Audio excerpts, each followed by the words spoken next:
skill and your teamwork on the mat. So super proud of our entire wrestling program. You guys are setting standard, as I said. You are leading all ages of kids in our community, and we're just really proud of you as student athletes and with the whole program overall. So really thank you. It's picture time and goodie time. Oh yes, I would love coaches, captains, if you'd like to say something at the podium. We'd love to learn some highlights, some things you're proud of.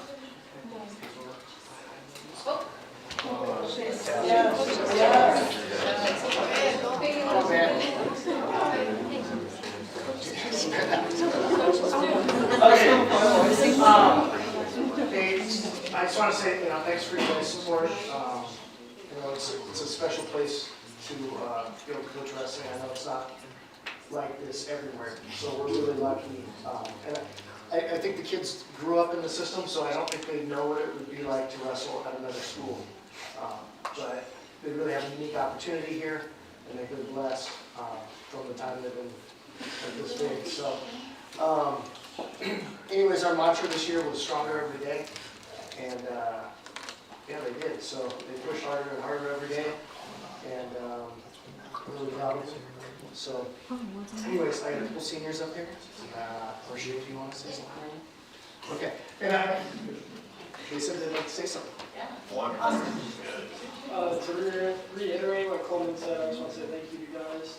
I've wrestled OJC coming up, so I've been here all through school. I appreciate you guys and everything you guys are doing. And Quentin was a 4-time state champion. Yes. Yeah. Thank you guys. And for the recording, it'd be good if you said your name, so. Yeah. Hey. What's in order? If anybody still doesn't know. My name is AJ Salguero, and I'm just really grateful for you guys' support and supporting us wrestlers as an individual and as a team. And it really helps us out, like getting us to places, traveling all over the country to get the best of the best and competing. So thank you guys for your support. And AJ was a 4-time state champion as well. So this is really a year where I don't think any other team, I know no other team has done it, where they've had 2 4-time state champs on a team at the same time. But they've also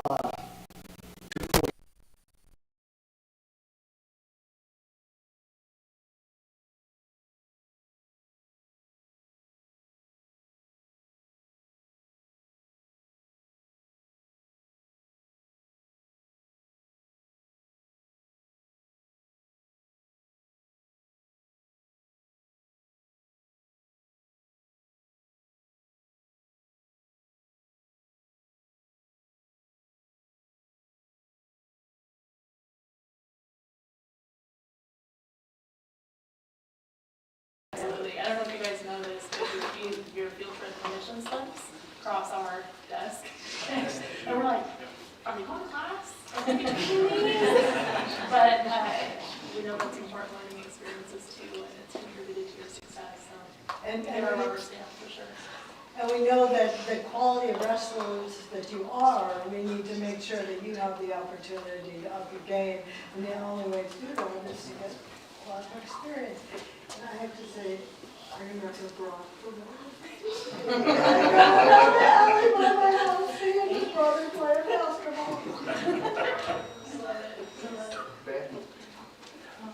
Hi, my name is Luis Torres, and I just wanted to say thank you so much for giving us the opportunity to go out there and wrestle better competition, and that's the only way we can this kids, because you guys are so kind to letting us wrestle with good opponents and good teams. So thank you so much. I appreciate it. You're welcome. Van was a women's state champions for us. Awesome. Right. Yeah. All right.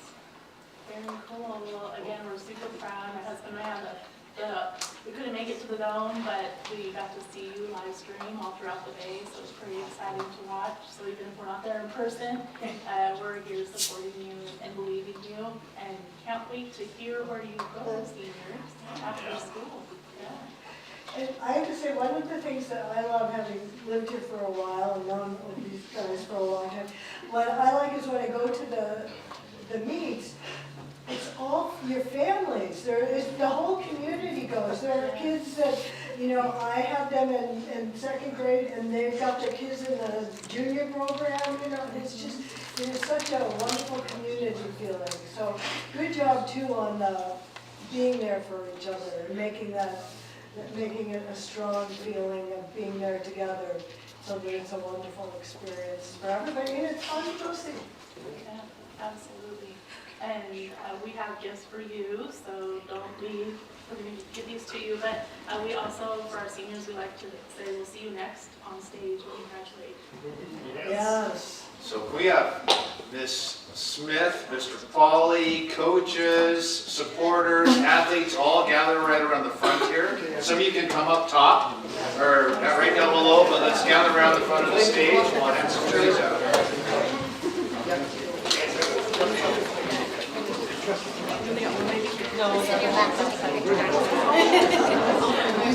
Get far back. I know, I might stand on a chair.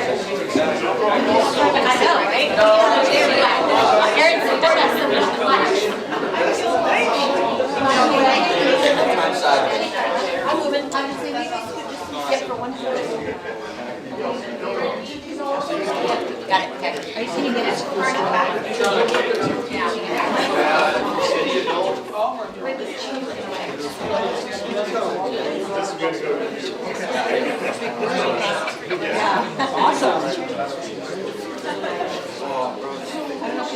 Lean in tight, everybody on the side.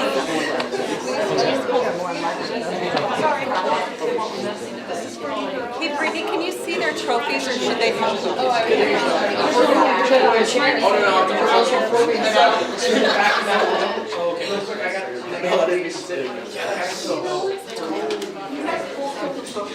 Oh, yeah. Thank you.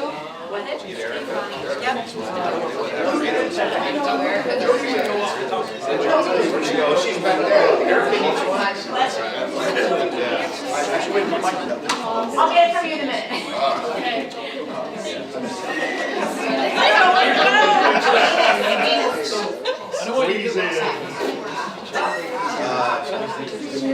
Probably some assistant coaches who go in and shake and take two. Make sure they get some.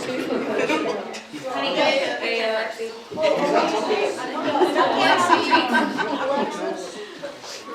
Thank you.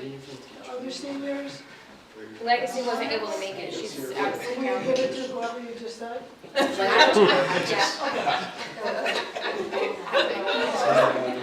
the wrestlers are organized. They're pros at getting their pictures taken. Where's Brittany? Brittany, we good? Wait, come on. Okay, you guys ready? One, two, three. Okay. We're good. All right, way to go, wrestlers. Good job.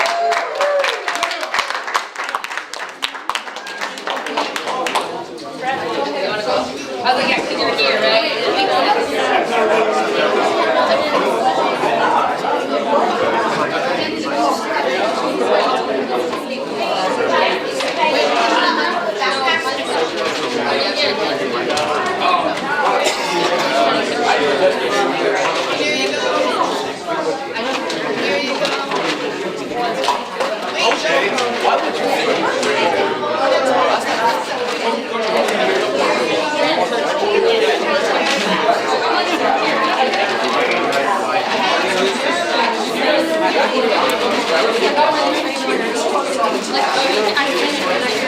And once again, thank you so much for our middle schoolers with the cross country.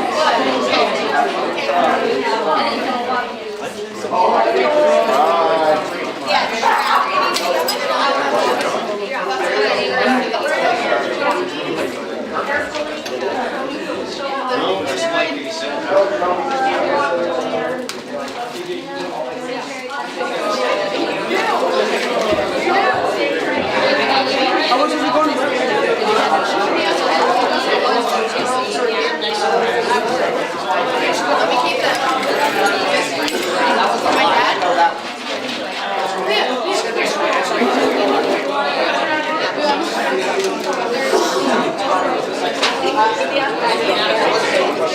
Yeah.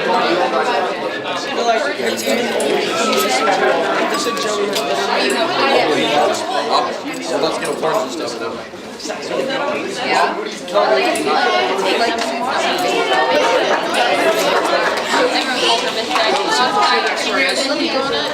Okay, sounds good. Just like I need to, I get it. That's the story of my life. No. Okay, guys, they're still doing a meeting, grab stuff, let's go. Everybody else. Oh, we can do that. I drive. Let's go. Oh, they're still. Wait, what? Let's get it out there.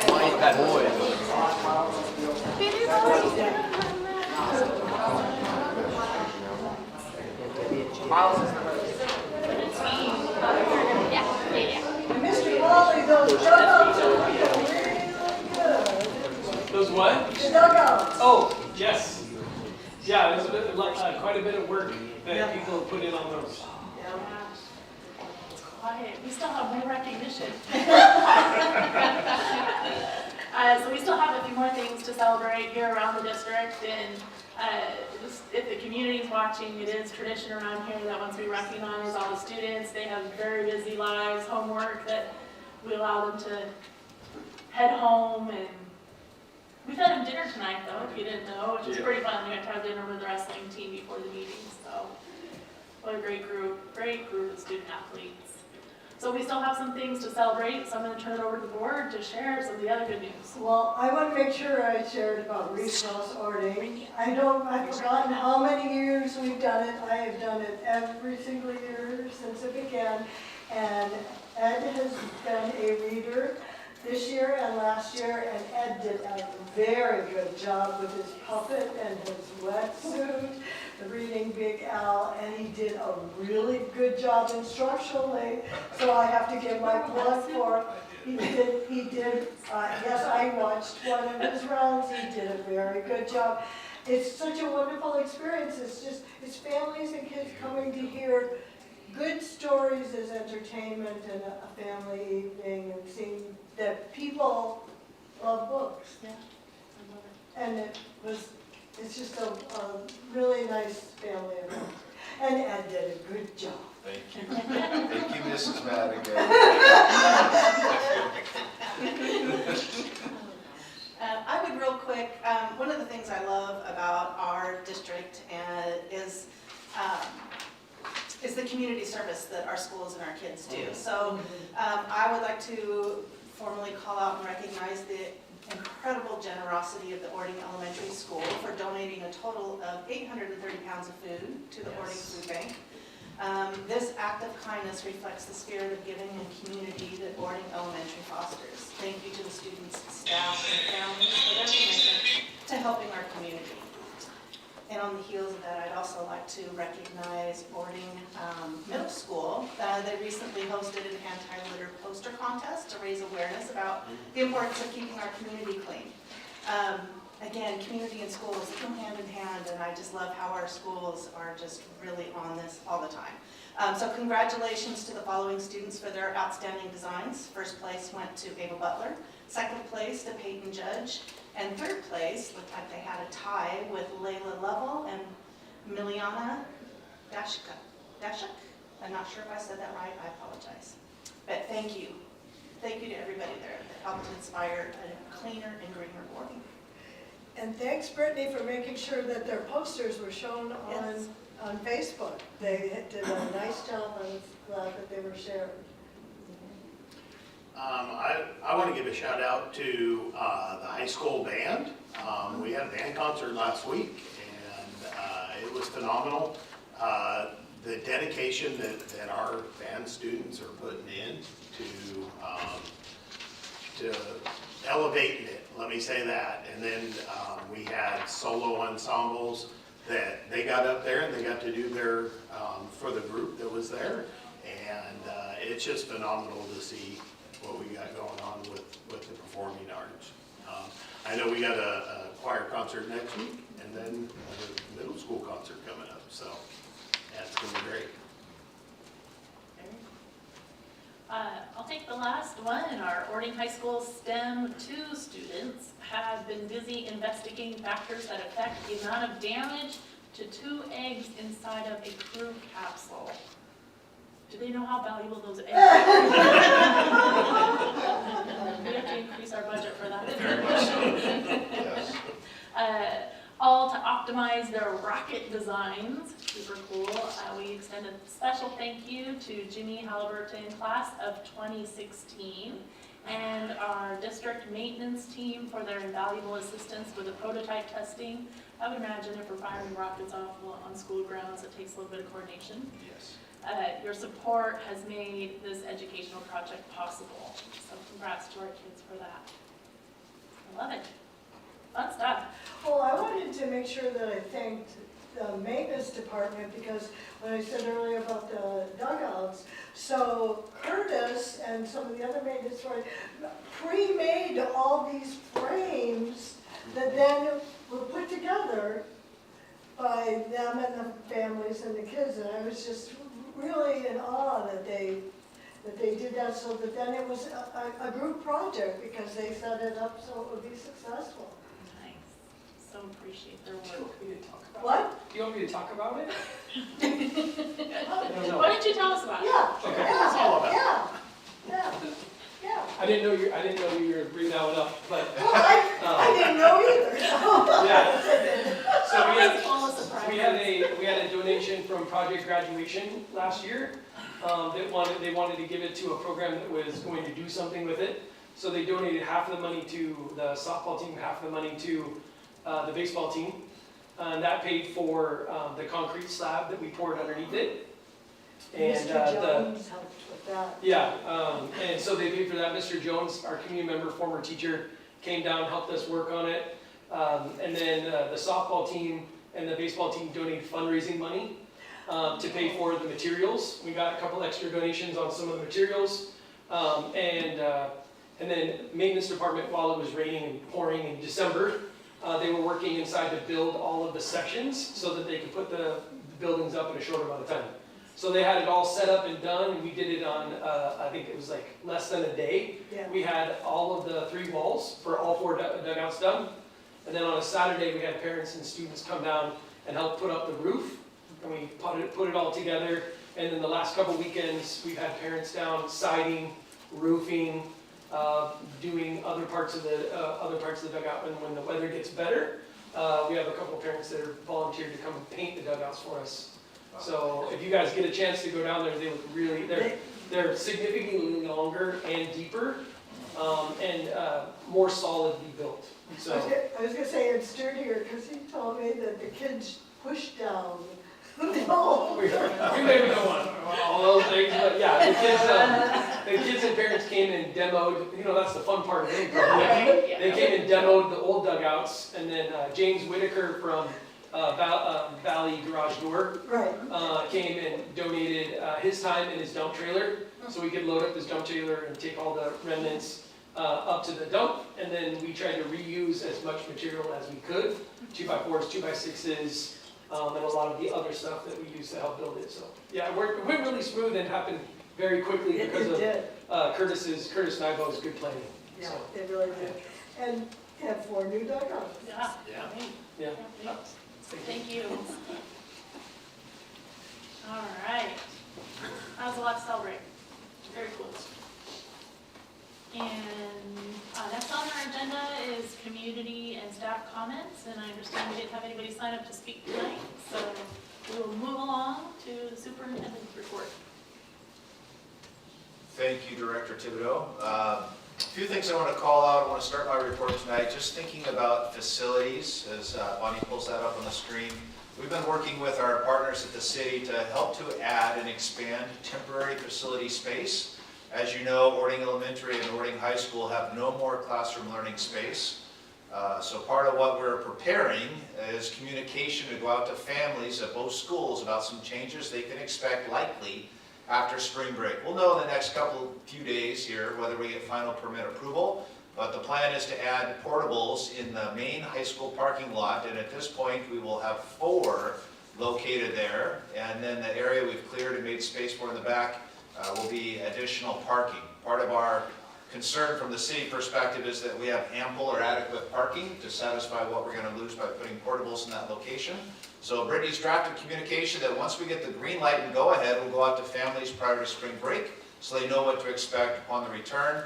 We're putting a little map communication about how to get in and how to leave the high school parking lot. Part of the reason for the hog fuel, or what doesn't look like gravel or asphalt, is that's pervious surface. It allows water to drain, it doesn't disturb native soils, and reduces the scope of permits or work that we would need to do to get the thumb up on that. So that communication is drafted, ready to go. Thinking about where we're going as a system, we recently gave our bond task force, we'll talk about that in a little bit, our current demography report. One of the things we saw is that our 10-year forecast, as they lean in and look at all the development that's happening and what that does to our enrollment, that puts our aggregate estimate a little over 6,000 children by 2034.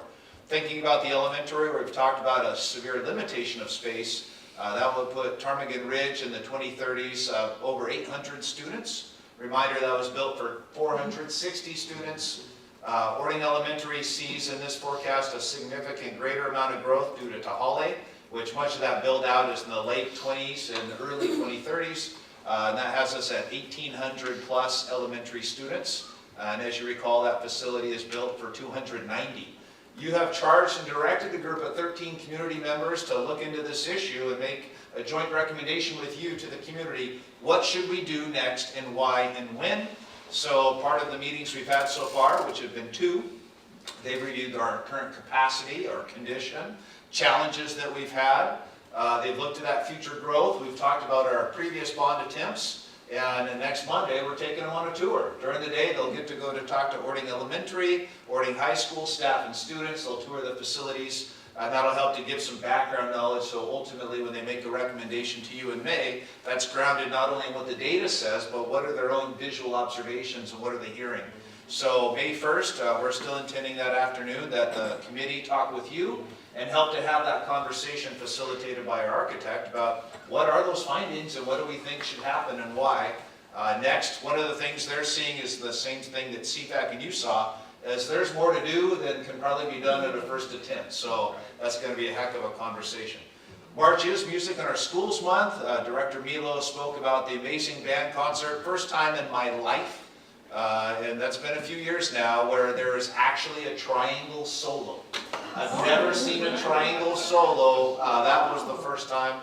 We're highlighting some middle school students as well, really trying to elevate our music programs. Great things happening. Just some of the records, I thought I'd bring that out in case we didn't get that out with our wrestlers here tonight. 8 individual state champions, 2 4-time champions. One of the coolest things, when I was principal, we had 3 4-time champions, and the previous 4-time champions were there to celebrate and greet our current 4-time champions, and it was just a beautiful sight. Jody Coleman photoshopped the one that couldn't be there into the picture, so we have a picture of all 5. Drew was there in spirit. We had the highest point total at the MAC Classic across any classification all time in history, with 429 points. There our wrestlers are being honored by the Tacoma Athletic Commission. AJ Salguero was honored with the Wrestling Athlete of the Year at that function. They're all there to help celebrate. So amazing accolades that continued past the state tournament for them. Just a reminder for the community that we're coming up on spring conferences. Great opportunity from your perspective for us to reach out and engage with parents as partners. They're coming in. We have lots of student-led conferences, but that'll shift our schedule. We have a couple of half days for elementary conferences on April 1st and 2nd, and then whole system-wide conferences on April 3rd and 4th, which takes us right into spring break. So a couple weeks from now, conferences feeding to spring break the week after. We are happily recognizing Educate Support Professionals. 2 things in that picture. One, the photo on the left is our Orting Education Association honoring and celebrating their colleagues. So across our system, they were actually taking that extra step to say thank you, we appreciate you.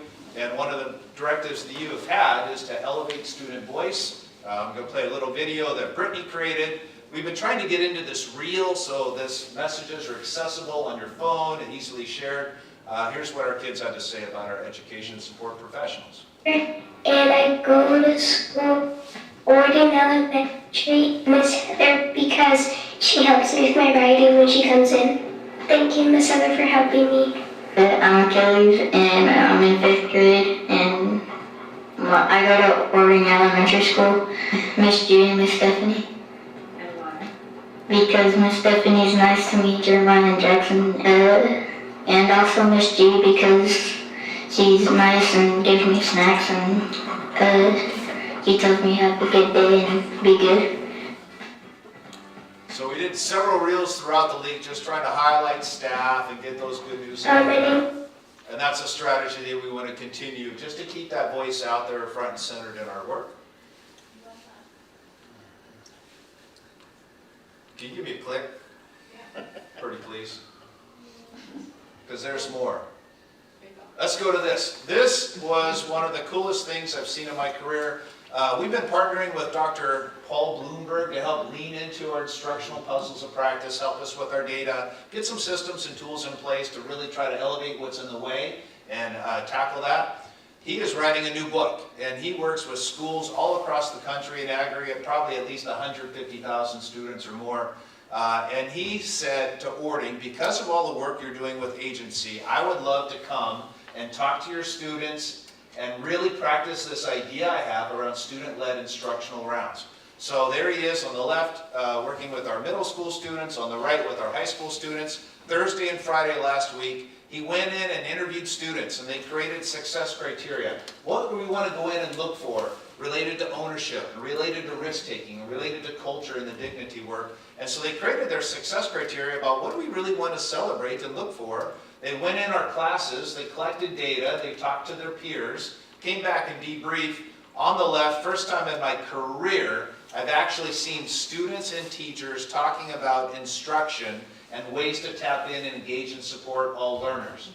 On the left side, the students, the things the high school said blew me away. One of the kids on the left said, I can't remember the exact question that Paul asked, but asked a very deep, reflective question. And the student says, I really think it would help our own agency if we're able to have some independence and control in what we're doing. And he's having an adult conversation at the table that you never would have known that's in his head. And not only that, but what came out of his mouth is aligned to what we're actually wanting to do, is get kids in the driver's seat. So at the end on the right, Paul says to his high school kids, just casually, he's like, hey, I have this blog, there's like 400,000 or so followers on my blog. Would you all join me in the blog? Would you write about your experience? And their eyes just kind of wide and open. He said, I got national, international followers. They'd love to hear what you have to say. And so just one thing, you never know where these things go, but having our kids' voice elevated and that be a probable center of work when his book gets out and Ording kids are featured, how cool is that? So that was a lot of fun and a great highlight last week. We obviously want to keep and maintain those parent partnerships, our PTA, PTDE. We invited them in yesterday. We shared what we're working on. They shared what they're working on. Great bingo night. They're expecting PTR tomorrow night to be filled. They have upcoming activities and events, and we just can't appreciate them more for what they do to engage and connect parents and kids and community. May work session. We have that coming up. Time to start thinking about your priorities for next year. What's working? What's in the way? What would you like to see addressed? Whether we're thinking about student outcomes and our 4 goal areas. You've discussed about parent voice, community connection, elevating student voice, of course facilities have been an ongoing question. So just remind you to think about what do you think that would be the most helpful tool? How can Cabinet, how can we help set you up for that conversation and lean into that as we think about emerging priorities? Not everything can be a priority, but what do you hold most essential in need of change and what can we do together to tackle that? So just a reminder that's coming up. And sometimes this job is challenging because you have to look great people in the eye and say, I'm sorry, I don't have the position for you. And other times you have sheer joy and exhilaration by recognizing their hard work and say it's come together and meant to be. Today was one of those times where I had the pleasure of introducing Matt Carlson as the next principal of Ording High School, where he received resounding applause from the staff. Very cool. He did a wonderful job. And last board meeting, when he talked about CTE, you could see vision and forward thinking and values in place. And we didn't know the opportunity at the time would present itself the way it did, but he's the winner chicken dinner, so we had a great joy of sharing that out. And July 1st, he will assume that position, taking over for a wonderful principal, Mr. Cliff Freeze. So with that, that concludes my report for the month. Many more things happening across the system. Those are just a few key highlights. There's a lot in that. I'm very excited for Matt and to see his leadership leading the high school. I'm super proud of our student board reps last night leading the interviews. That was great, and I appreciated hearing their questions. So I'm very proud of that. We've never done that before, Yeah, I liked it. and I loved it. Yeah, yep. So many things to celebrate. I love the kid interview reels. They're awesome. Yeah, they were Yeah, a lot of big wins for our district all around. Yep. Good update. Good update. A lot to take in, there's so much happening. There's a lot happening. I don't think it's gonna slow down for a while. Nope. Nope. Everybody thinks we relax during the summertime too. There's so much happening. That's great. Well, I'm happy to turn it over to our students for their report. You'll see that happening. They were We busy elevated last student night. voice so much, they went right out of the room. They did ask for twice as much time next month. Perfect. So I'm sure we will have a report then. And both were part of the student-led Yes. piece, so should be some great updates from the work out in our schools. Yeah, no, we've got two very dedicated, very busy students, so they're forgiven. I want to just comment real quick on watching our student reps, Jaden and Carly, watching them as they come in and how they speak and how they interact. And even at this, is this even a midpoint, but just that how even more well-spoken that they are, and their ability to kind of feel comfortable in their own skin speaking out and speaking in public. And I think that that's one of the things, even learning at the OHS board work session, that enabling the students to have that voice just makes them more confident and better as they go on. You can't put a grade on that, you can't put a test score on that, but these are kids that are becoming fantastic societal members, and that says so much about what we're doing here. It's very exciting. And I think the wrestling team kind of brought it up too. We're making sure that they have opportunities to go out and put their best foot forward and get themselves out there in competition, or like say taking the board reps to the conference so they can get more leadership skills. You know, sometimes people, they might question those dollars, but I think from what I've seen, those are some of the best dollars we spend, because the kids get to really learn who they are, and it's not just for their grade or for that year, but those are things that will last them for the rest of their life. Yep. And so I was really glad that they brought up that they get to go to competitions in different places, because I think that's a valuable thing, that we make sure that they can do that. Very good. Yeah, great report. Thank you. So we did the report for them. Yeah, We said what a great job they did. all right. So the next report, I'd like to invite Fire Chief Dustin Morrow, reporting Valley Fire and Rescue, Thank you. Central Pierce Fire and Rescue, And Graham. and Grant. He's got a lot under his plate. Yeah. So thank you, members of the board, Mr. Superintendent. I really appreciate the opportunity to spend 4 or 5 minutes with you tonight. My name is Dustin Morrow. I am the Fire Chief of Central Pierce Fire and Rescue, Orting Valley Fire and Rescue, and Graham Fire and Rescue. I find myself in a very unique position these days, but it's absolutely fun. I just want to congratulate you, first off. I mean, the way with which you are conducting this meeting and engaging those students and recognizing your staff is just awesome. And I have to tell you, you know, in the first 47 minutes of this meeting, I myself just feel extremely inspired. And honestly, I've been in this business since 1986, and most of the firefighters, men and women that came in my era actually were harvested from the school system. And I find myself sitting there thinking, how did we lose that pathway? And like, I'm sitting there thinking about the only thing I need is a wrestling program. And I can recruit all those people and fill up my staffing concerns. So maybe we could talk about something later. But in all seriousness, it's just, I'm feeling inspired by everything that you're speaking to tonight. So just a couple quick things I want to share with you. So over the last 24 months, led by 15 elected fire commissioners, we've been working on putting the 3 organizations together, Central Pierce, Graham, and Horry. And it's been just a phenomenal project. It's been a ton of work, but for all the right reasons, those individuals have been directing myself and staff to really do what we're doing. I want to tell you why we're doing it. So the first thing is, and I don't think this is probably too different than a school district, but the growth and development that has occurred in these 3 districts has just woven us together. I mean, we literally are having trouble figuring out, like, are you in that district, this district, over there? So it's just a natural byproduct of the way that this region has really developed and grown. And it's just time for us to recognize that those original boundaries just don't make sense anymore.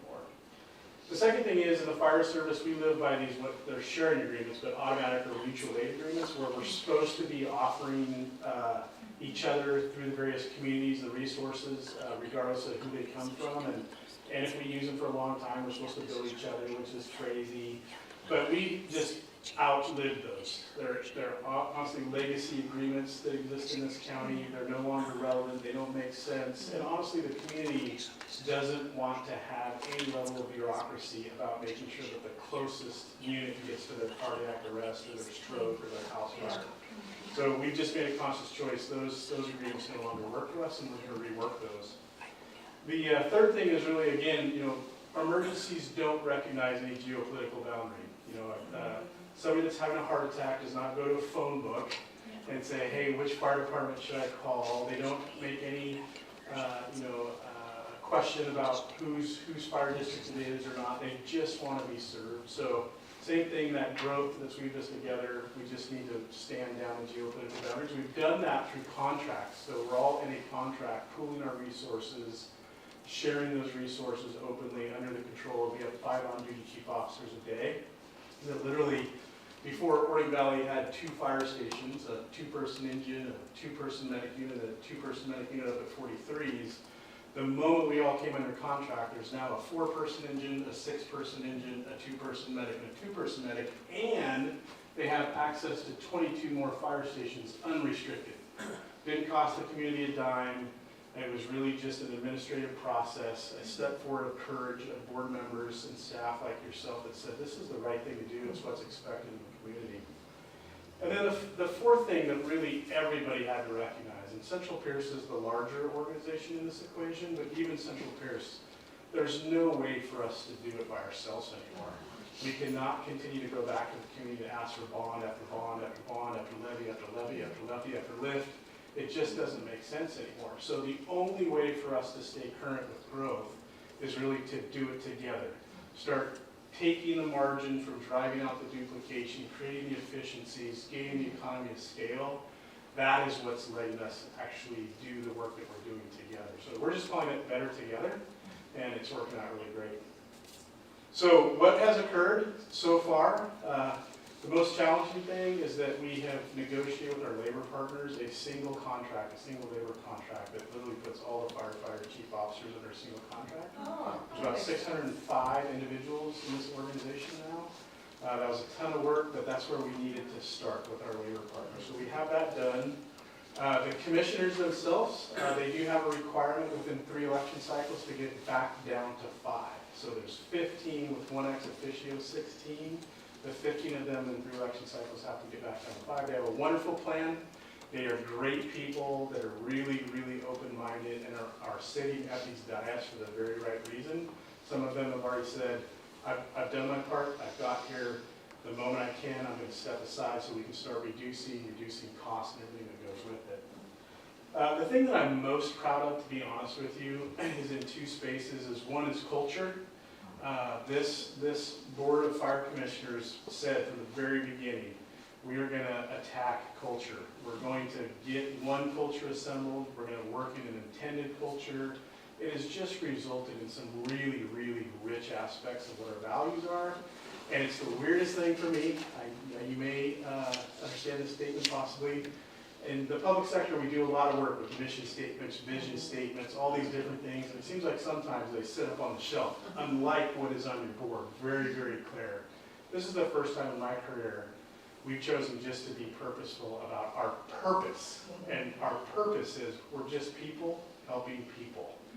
There is no, it seems so simple, but it's also very, very complex when you dive into it. It's super cool. So we have just done amazing work with culture. And then the other thing is because we've come together, I think you'll appreciate this, we've been able to hire actually 3 teachers, public educators, certified teachers, that are really trying to get into schools, make sure that we're understanding your curriculum and how can we work with our curriculum to teach fire safety in the schools. We would have never been able to do any of that by ourselves. We're really hoping to expand those programs. So, and then the last thing is that we have an administrative process that we have to conduct, and it's happening April 22nd. It's weird in our business. The RCWs that govern fire districts are quite old. But in order to make this happen, the Orting Valley communities and the Grand communities have to vote to come into Central Pierce. Central Pierce does not get a vote. It's just the way that the law is written. So we've been out talking about this everywhere we can, sharing information everywhere we can. This is not a money measure. This is simply an administrative process that allows the 3 organizations to come together. That's happening on April 22nd. We do believe that that will be successful. Then we'll move from April to January 1 of 2026 into the new entity. And then there's the final piece that Central Pierce does have a requirement, at a minimum, this new organization to go out in the community and solicit if there's a desire to change the name, which has pros and cons. It comes with expense, but there's some good things that can support the culture do it too. So bottom line is we're trying to make our performance, right, on the street level, go through the roof. We're trying to either take our costs and make them flat or hopefully reduce them, and make sure we're just providing the absolute best emergency services down here in the valley, everywhere else we're serving the 178 square miles.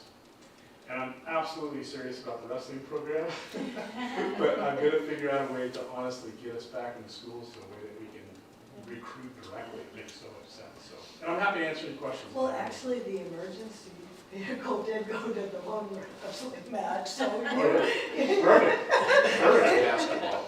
Yeah, so, you do attend some of the, I'm really impressed because I understand, I've been here a long time, so I was here like when we had the earthquake, I was here when there was a fire, and I understand, that communication or the person that you need might not always be available, so I really appreciate that organizational structure that you're doing. And the other thing is that, an emergency, like you said, you can't predict when it's going to happen, but things like the fire, the forest fire that we had in that, I'm sure that's not just one fire agency, Yeah. And so they need to have a structure that automatically gets together and works together for those things when you're going to need it. And I love when I'm listening to the news and they say something about, well, who is the emergency coordinator? I said, they didn't have that established, who that would be, because listening to you guys, I know the kind of structure that is really, like you said, might not sound all that important, but when you're there in an emergency, oh yeah, it is. And it's seamless. Thank you for that. Zane Gibson, who was the actual fire chief over in Valley Fire Rescue, Zane has always been a master in the emergency management space. I'm sure you know he's a master. He came over to the organization and assumed the role of emergency manager for us as a deputy chief, and now his great work has gone across this entire space. It has brought so much energy to us about preparedness versus reacting to emergency. It's just been fantastic. We never would have had that without the addition of Orting Valley. Yeah, because I remember a long time ago, he was talking about, it was the Lahar Drill, he said, so what if, because the command center was someplace, and he said, so what if I can't get there? So he made sure that there was somebody else who would be appointed, because, logistically, he might not make it there. So I understand what you're saying, Great. I have questions for you. Two. First, how does this new structure benefit our kids? Yes, excellent. So for us, having the limited resource that Orting Valley was standalone, right, is now like multiplied by many factors. So our ability to be more timely getting into your schools when there is a true incident, our ability, especially down here in the valley, to do more prevention and education related work, our ability to be present and hopefully influence, some safety mindsets has been multiplied substantially. And of course, I mean, I'm joking at the beginning, but there is absolutely probably an acceleration factor here where some of those students, I suspect some of those men and women, at some point in their early journey may be thinking about the fire service, and obviously for us to create additional pathways for them would just make total sense. So That was my next question, is how can you connect to our CTE program? Because we do have a strong service-minded student body. You heard evidence of the service work in our community, and so I think there's probably some future firemen and women. love that. So connecting to our CTE program is very strong. We're hoping to make it stronger and grow it in the years ahead, and there could be an opportunity there. I love that. Honestly, to answer your question, it just takes courage. Yeah. So, having the recognition, the way that most people got in this profession was through some educational system or volunteering in the community. We've lost some of that. So, not unlike the work that we're doing now to bring these three organizations together, it just takes courage. So, just shortly, if I can say, like this year's the first year that we have hired a hand crew. So for 4 months, it's temporary employment. We're harvesting most of those kids out of the Pierce County Skills Center. But it's just doing things like that take some courage, that are maybe a little bit non-traditional in the current fire service environment, and getting back to honestly where we can just take the talent directly out of our community instead of hiring people from far outside the community. I'm into it. Cool. Good. Great. Any more questions? Well, you stole mine, so Oh. I had to ask. Sorry. You were there, so. Hey. Non-traditional, I like that term, it's the way to go. Yeah. Thank you. I do hope too, if I can just share, we met a couple months ago, and I got to really thinking about, there's so much that we can learn from the school district system, from this board, from your staff. And I do want to take advantage of the conversation we had about sometimes exchanging some folks just to learn different systems. When we get out of our own space is where we grow the most. And so I really appreciated the conversation we had and the offer to do some of that work, so I'm going to take advantage of that. Great. Awesome. Thank you. Thank you. Thank you, Chief. Appreciate it, yeah. Thank you. If you don't mind, I'm going to excuse myself and head west. We're gonna bestow this. Oh, So when man, we I do did come- a treat. When we do come, Raising the bar. proudly display this, show it off to the other districts as you Awesome. go out and Yeah. about. I will do it. Thanks for coming Thank tonight. you so much. I really appreciate it. Thank you. Thank Nice you, work. thank Nice you. work. Thank you. See you later. Thank you. For the record, I think we should wear wrestling t-shirts at every meeting. Breaking this casual vibe. And it's got that feel good. Yeah, yeah. I love it. All right.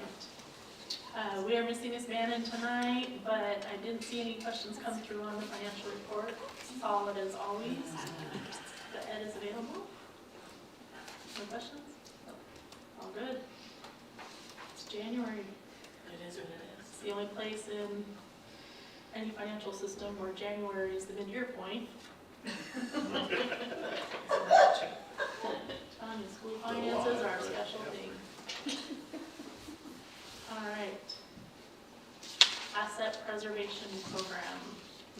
Presented to you. Yep, not much to share, just a reminder, this is a yearly occurrence for any facility built with public funds for 20 years thereafter. We were required at least once every year to hire an outside consultant. That was most recently done on our study and survey in 2023. And every off year, if you have a trained professional, which we do with Mr. Curtis Nybo, we're required to do a condition review of those facilities and make sure that we are taking good care of the facilities paid for by the public's tax dollars. So attached is the report of what he has done for the buildings that qualify under the asset preservation program.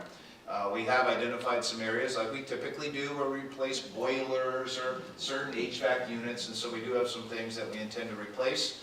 Part of our strategy is to minimize cost to the local taxpayer and seek grant funding.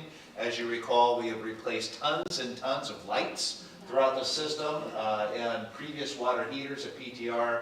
We have one more of our eyeing at OMS. And those, if you can really get good grant funding, sometimes can have a return on investment in 1.5 to 2 years, which means the public's dollar is green every year thereafter. So we're going to continue to pursue those grants, and Curtis has done that review this year. And it'll be a few more years probably before we go back out and do a complete study and survey, since it's most recently done just a couple years ago. But happy to answer any questions you have, but that's the gist of what you have in your packet tonight. Thank you. Questions? Joanne, checking in with you. Do you have questions? All good? Okay.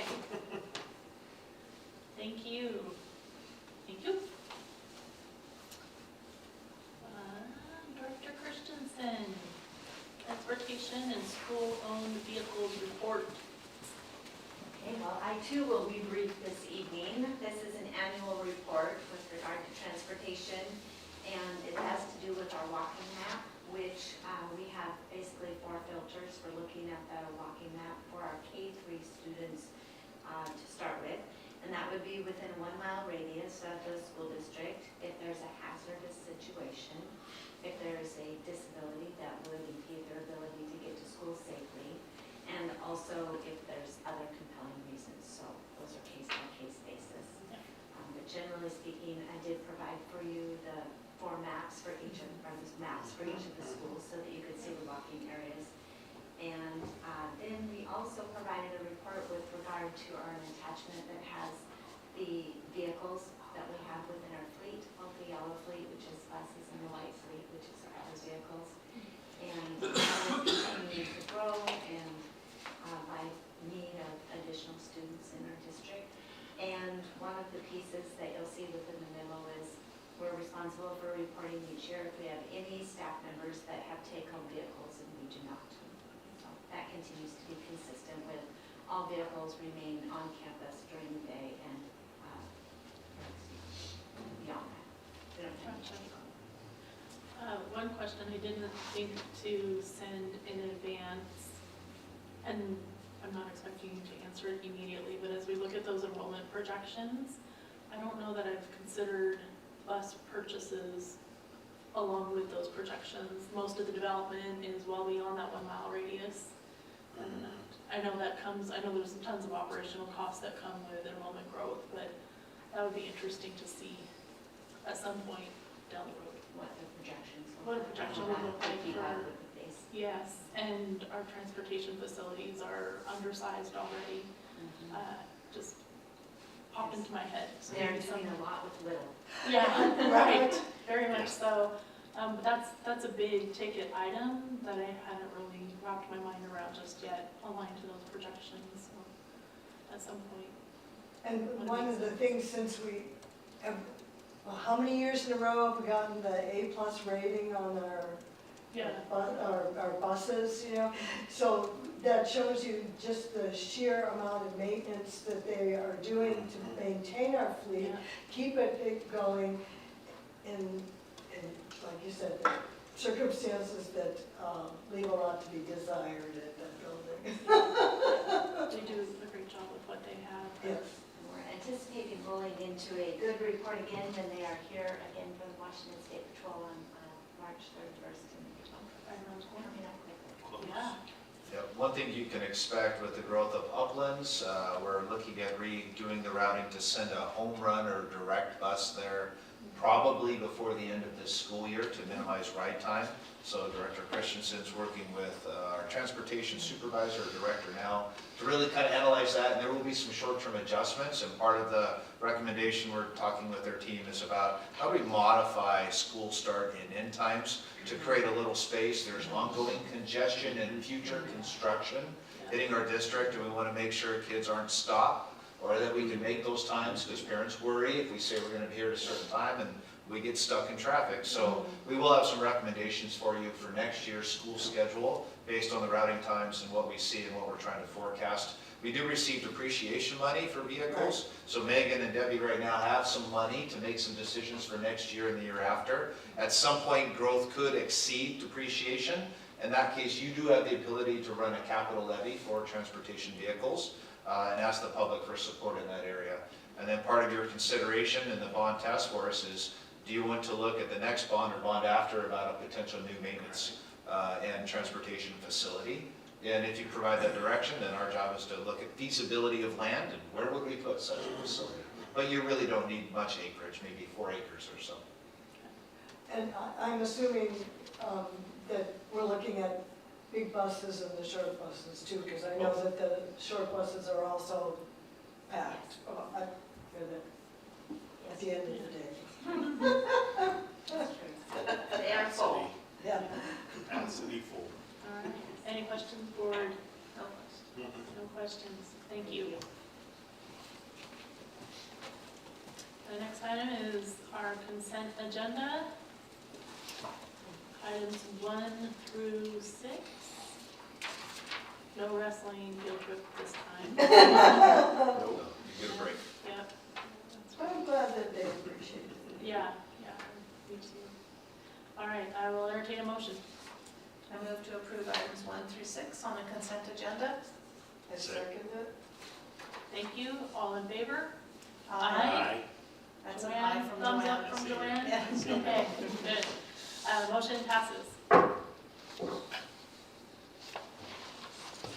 we've got a couple action items. First one, Rep. Brad. Okay, just really quick, the hazard mitigation plan, which is a 5-year plan, is sunsetting in November of 2025. I think I mentioned this one time before. Somebody much younger and way more handsome than me will be bringing it to your approval at some point in the fall. This is one part of that. The hazard mitigation plan is tied to FEMA funding for hazard mitigation and different things.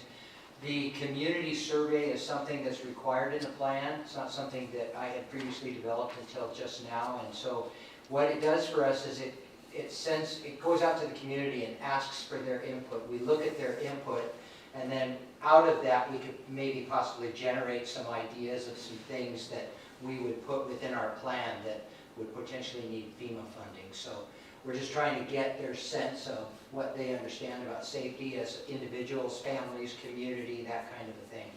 I don't know what kind of feedback we'll get, but what feedback we do get, we'll kind of take a quick look at it and see what we can do, and if there's anything we could add to our goal structure of the plan. So is the survey generated by FEMA or by us? So the survey that was uploaded for you was, I got that from White River, and White River got it from Pierce County Emergency Management. So the people that are helping us do that, so they have some boilerplate stuff. So they got that stuff from Pierce County Management. They put it into the form of a survey and sent me a hard copy. And then Jill Garcia kind of turned it into a form for us. But it's the same questions that they got from Pierce County Emergency Management. That's the group that's really helping us go through the hazard mitigation plan. Very thankful for it, because they take each section and they personalize them per district, and then they send us those sections and say, these are the pieces that you need to look at, change. So I'm in the process of looking at some of that. But they also pull these kinds of resources like community surveys and stuff from sources that they know are FEMA friendly, so that they'll provide you good information that if there is something out there that our community needs, it'll be identified in a way that it fits within kind of the FEMA guidelines for potential funding. I read this, but now I'm not sure I was following along. So we complete the survey, the community identifies potential mitigation that could be needed, and then we ask FEMA for the funds based on that information? No, we build it into our plan. So there's a section of our plan where we've got to identify what our mitigation goals are for the next 5 years. Okay. We already know what some of those things are. This will just be another piece of information that will add to our thinking about that. Gotcha. So my guess is the kind of stuff that we've already identified is probably, they probably won't even respond to some of that stuff. But if what we see in our community is a high level of concern over something specific that maybe we weren't thinking about, then we would probably bring that forward and take a look at it and say, this might be a mitigation goal that we have for the next 5 years.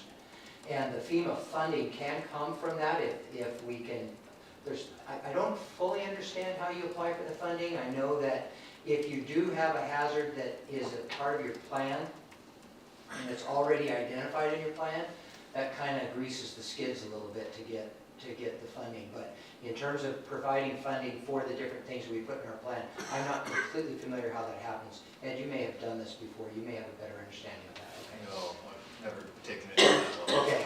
Okay.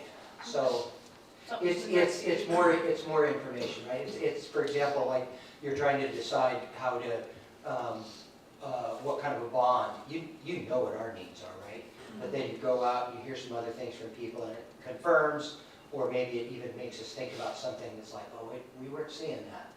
You know, people have been pretty silent about that, but now we see that that's a big issue. So it's an opportunity for us not to miss, and not to miss what the community is concerned about, and to also hear their voices. I see the value of the survey. Yeah.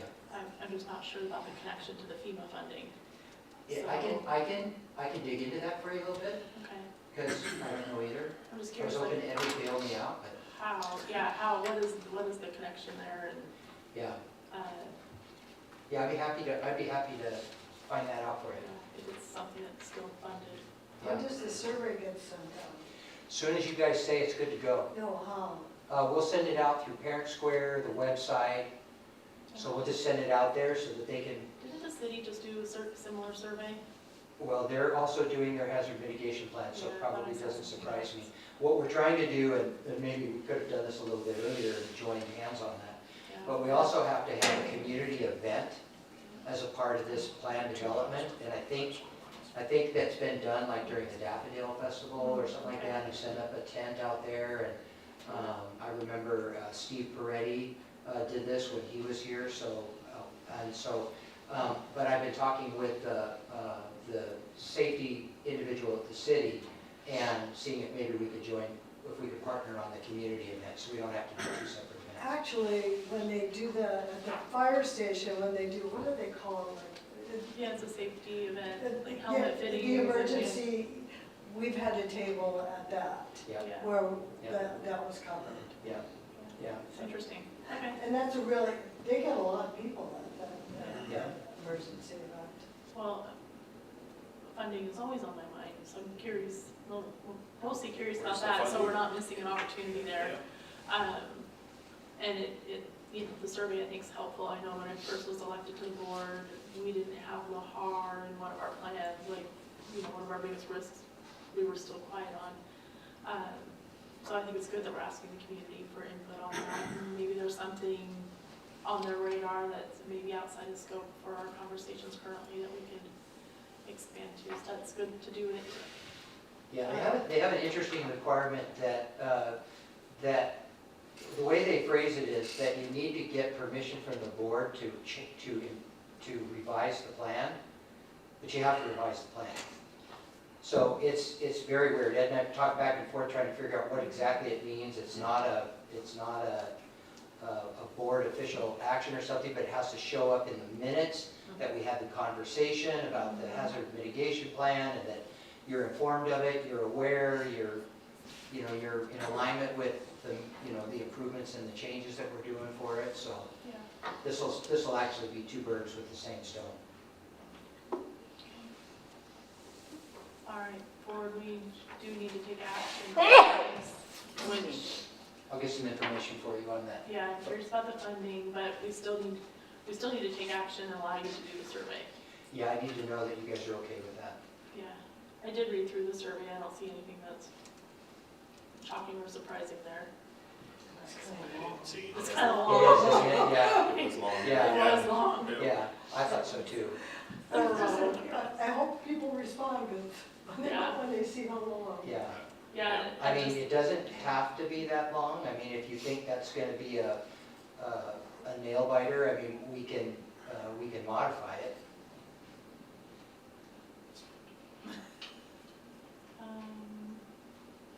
Send it.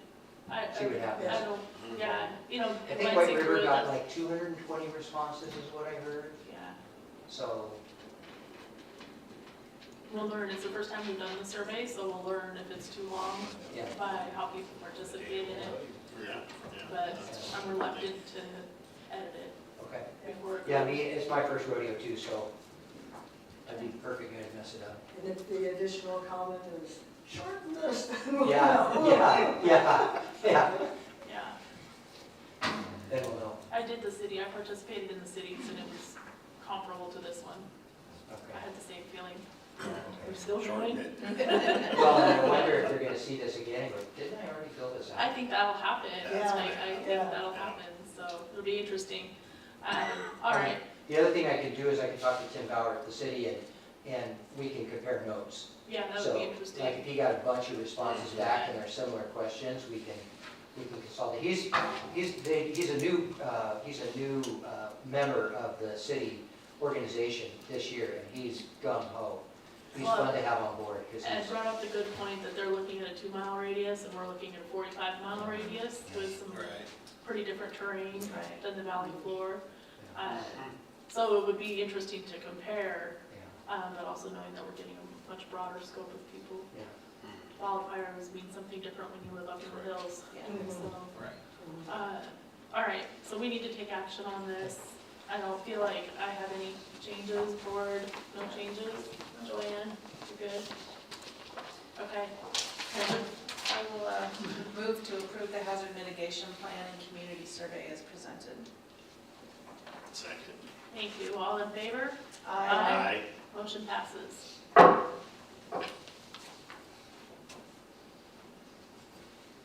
And next item is the conditional certificate request. Yes, every now and again, I come before you and ask for your consideration and approval for a conditional certificate request. This one is a little earlier than you often see. A couple reasons for that. One, we want to make sure that we have stopgap coverage for an employee that already exists. Oftentimes I come to you with a shortage that we have with someone that we're trying to hire. This is someone that's already part of our environment, part of our employee workforce. Unfortunately, like myself, has test anxiety and needs to take that test again. And our certification office is now requiring they're phasing into a 6-month renewal process. So you don't renew at the end of the summer or the beginning of the summer even nowadays and expect to get it by September. So this employee will continue to take the test and maybe we won't even need this conditional certificate. That's the goal. But we want to make sure that we have plenty of time to get the certificate in place for someone who is doing well with kids and just needs to be able to take this test and pass it so that the final issuance of the regular certificate comes through. Okay. I'm going to ask for your consideration of that. Thank you. Questions? No questions? I will take a motion. I move to approve the request for reissuance of a conditional certificate by OSPI for Jenna Kesterson for the 25-26 school year. Second. Thank you. All in favor? Aye. Aye. Thanks, Joanne. Thank Motion you. passes. Thank you, Debbie.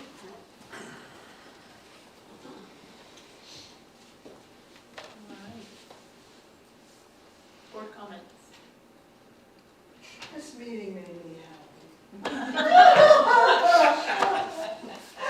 Just like the fire chief was saying, just had a good feeling. And you know what?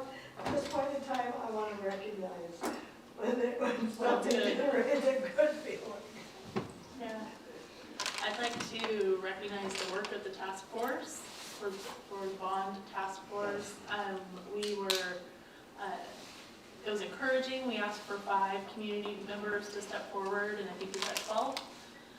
So that was fantastic that we had so many dedicated people willing to put in the time and do the homework. We've given them stacks and stacks of data and information from our previous bond work that they're using to evaluate and provide a recommendation on how we should move forward. So I just appreciate that time commitment. We're meeting weekly, and 2 meetings so far and a handful more to go. So thank you. Shout out to the wrestling team and the trophies that are here and just, yeah, back to, this was a great, board meeting and and to be able to elevate them, right, and shine light on them, that's what it's all about. It definitely was a meeting that exemplified that connection, relationships, you keep hearing that over and over again, and that was, we had that in spades tonight, so, we're living our motto. That's right, that's right. I also just want to put a spotlight on the work that Paul's doing with our students. Yes. Oh, yeah. First of all, like the cool work that's happening within our building is recognized and acknowledged from somebody outside the system. And that we're able to engage our kids in a very different way that will impact learning, not just for themselves, but for many students. So that's cool. I can't wait to see how that unfolds over time. Cool. All right. Should be no surprise that we're going to recommend agency be our word of the year next year, and our kickoff speakers speak about learner agency and how all of us can play a role in the development and advancement of that concept. So just foreshadow today's conversation with you. You know what might be cool is some of these students that we saw tonight, have them do little clips about, you know, what agency has meant to them, you know, maybe some of the seniors, you know, make a little montage or something. Pretty cool. All right. Then, with that idea, I will adjourn tonight's meeting at 7:23 p.m.